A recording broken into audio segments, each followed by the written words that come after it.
On va vous parler maintenant d'une histoire incroyable, l'incroyable histoire de la fausse ambassade américaine au Ghana. Esdras Dikoumana, journaliste au service Afrique d'RFI, me rejoint à l'instant. Bonjour Esdras. Bonjour Juan. Évidemment, quand on a donné cette information sur l'antenne d'RFI, ça a suscité immédiatement des questions, et il y a de quoi se poser des questions. On a du mal à comprendre, Esdras Dikoumana, comment la véritable ambassade des États-Unis au Ghana ne se soit aperçue de rien pendant toutes ces années. Pendant 10 ans, donc, des Ghanéens ont pu entrer aux États-Unis grâce au visa délivré par cette fausse ambassade. Comment est-ce possible? Tout simplement parce qu'ils ont bénéficié de vrais authentiques visas, vraiment de vrais visas américains, comme l'explique d'ailleurs le département d'État des États-Unis qui a révélé toute cette histoire.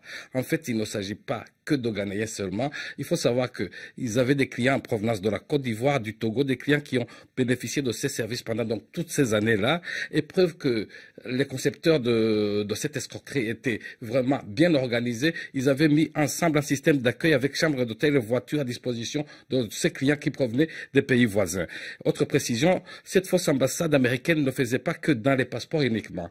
Ils ont délivré également des documents dont peut avoir besoin pour vivre aux États-Unis, permis de conduire, des diplômes d'université américaine, tout ce qu'il y a d'authentique, et tout ça bien sûr contre de l'argent, 6 000 $ américains, c'est-à-dire 5 600 € la pièce. Alors la question que tout le monde se pose, c'est sait-on exactement combien de personnes ont pu entrer aux États-Unis grâce à ces visas délivrés par la fausse ambassade américaine? Jusqu'ici, personne ne le sait parce que tout simplement, le département d'État qui a révélé toute cette histoire n'a pas donné de chiffres. Mais vous pouvez vous faire une petite idée de ces chiffres si je vous dis que cette fausse ambassade a ouvert ses portes 3 fois par semaine, c'est-à-dire le lundi, le mercredi et le vendredi, 3 fois par semaine pendant plus de 10 ans avec son personnel composé de Turcs et de Ghanéens qui appartiennent au milieu du crime.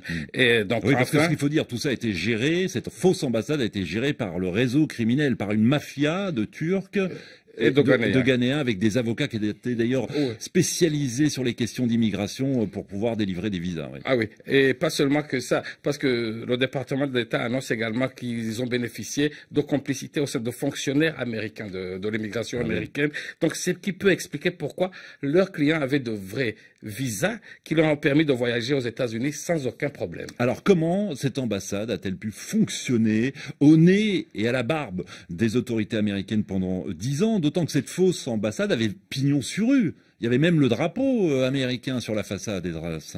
Oui, c'est vraiment ça qui est le plus étonnant. C'est, comme vous le dites, c'est inimaginable, incroyable. On peut multiplier les qualificatifs sans comprendre, parce que je pense que même les Américains n'ont pas encore compris jusqu'ici. Sachez, comme vous le dites, qu'il y a une belle et immense ambassade américaine, bien officielle, celle-là, qui se trouve dans un des quartiers les plus chics d'Accra. Et il y avait à côté cette autre ambassade dans un quartier populaire, une maison à un étage, une maison rose, un peu délabrée, et il y avait aussi un drapeau américain bien planté, bien visible, qui flottait dans l'air, dans les bureaux, la photo du président Obama.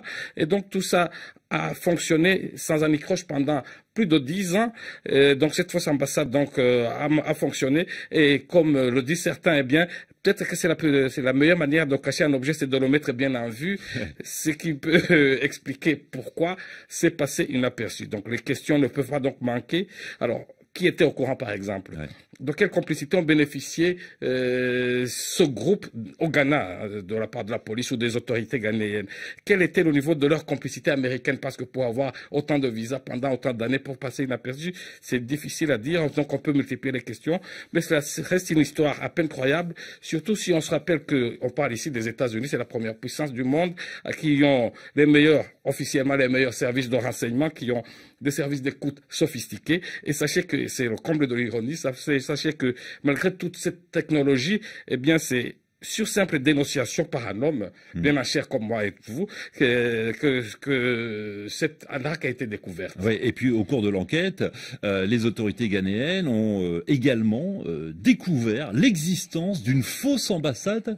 Exactement. Des Pays-Bas. Des Pays-Bas, exactement. Alors, et ce n'est pas seulement ça, ils ont découvert des passeports et des visas de 10 pays, notamment l'Inde, l'Afrique du Sud, etc. C'est incroyable cette histoire.